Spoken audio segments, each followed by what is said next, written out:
There was once a king who possessed everything a man could name, yet nothing that could hold him. His halls stretched farther than memory. Gold traced the walls, silk softened every seat. Music lingered in the air like a servant too afraid to leave. Yet the king sat unmoved.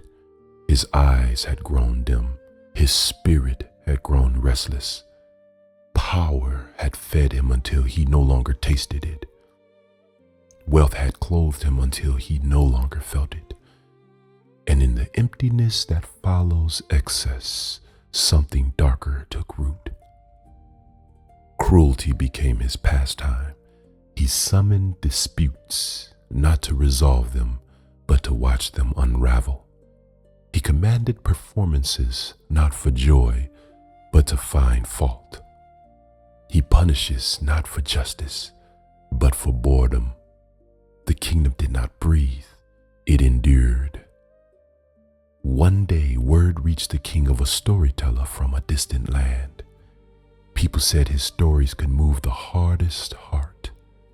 Children gathered to hear him. Elders spoke of him with admiration. Even strangers left his presence carrying hope. The king leaned forward for the first time in weeks. "Bring him to me." His soldiers crossed mountains, rivers, and deserts. The treasury spent fortunes searching for a man whose only possession was his gift for telling stories. Eventually they found him. The storyteller was brought before the throne. He wore no fine robes. He carried no riches, only quiet confidence. The king looked at him and spoke. "Tell me a story." The storyteller did. When he finished, the king frowned. "Another." The storyteller told a second. The king sighed with disappointment. "One more." The storyteller gave everything he had, yet the king remained unmoved. His face hardened. "I spent the resources of a kingdom to bring you before me. You have failed me 3 times. At sunrise, you will be executed." The room fell silent. The storyteller lowered his head, not in defeat, but in thought. "My king, grant me 3 days. If I fail again, I will accept my fate." The king stared at him for a long moment. Then he smiled, not with mercy, but with curiosity. "You have 3 days." For 3 days, the storyteller wandered the kingdom. He spoke very little. Instead, he listened. He listened to merchants who smiled only when soldiers were absent. He listened to mothers who hushed their children whenever the king's name was spoken. He listened to old men whose eyes remembered kinder days. He watched people obey without joy, respect without affection, silence without peace, and then he understood. The greatest story he could tell was the one already being lived. On the 3rd day, the storyteller returned. The court gathered. The king rested comfortably upon his throne. "Very well," the king said. "This is your final chance. Tell me a story worthy of my attention." The storyteller nodded. Then he began. There once was a king who possessed everything, yet enjoyed nothing. The court grew quiet. The king believed that if nothing could satisfy him, perhaps control would. So he tested his people. He watched them struggle. He found amusement in fear. He mistook obedience for loyalty and silence for peace. The king leaned forward, interested. The storyteller continued. This king believed himself powerful, Yet every act of cruelty made him weaker.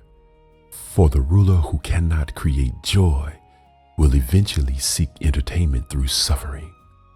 The king smiled. He liked where the story was going.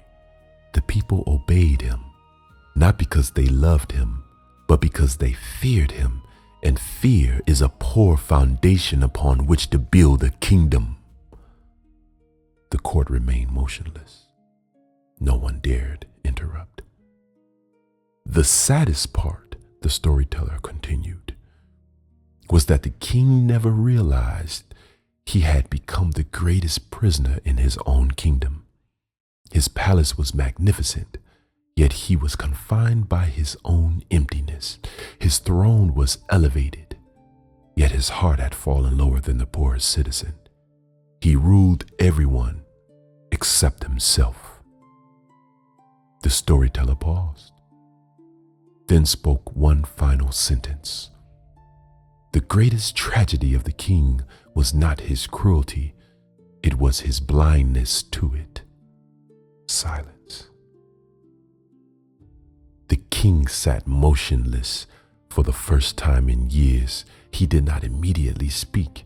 His eyes searched the distance as though the story had awakened something sleeping deep within him.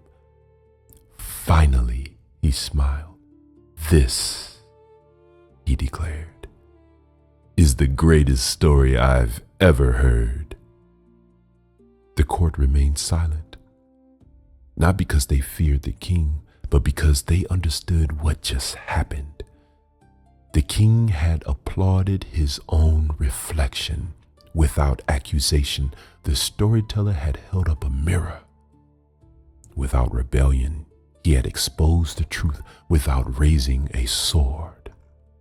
He had disarmed a tyrant. For the first time, the people saw their king, seeing himself without realizing it. And perhaps that is the greatest power a story can possess, not merely to entertain, not merely to inspire, but to reveal. Because truth often enters the heart, wearing the clothes of a story. And the wisest storyteller knows that the strongest mirror is the one someone willingly chooses to look into. Perhaps that is why stories have endured through every generation. A man may reject correction. He may resist advice. He may silence criticism. But when truth arrives, disguised as a story, the heart often opens before the mind realizes what happened. Sometimes the greatest act of rebellion is simply telling the truth beautifully, and perhaps the greatest king is not the one who conquers nations, but the one courageous enough to conquer himself.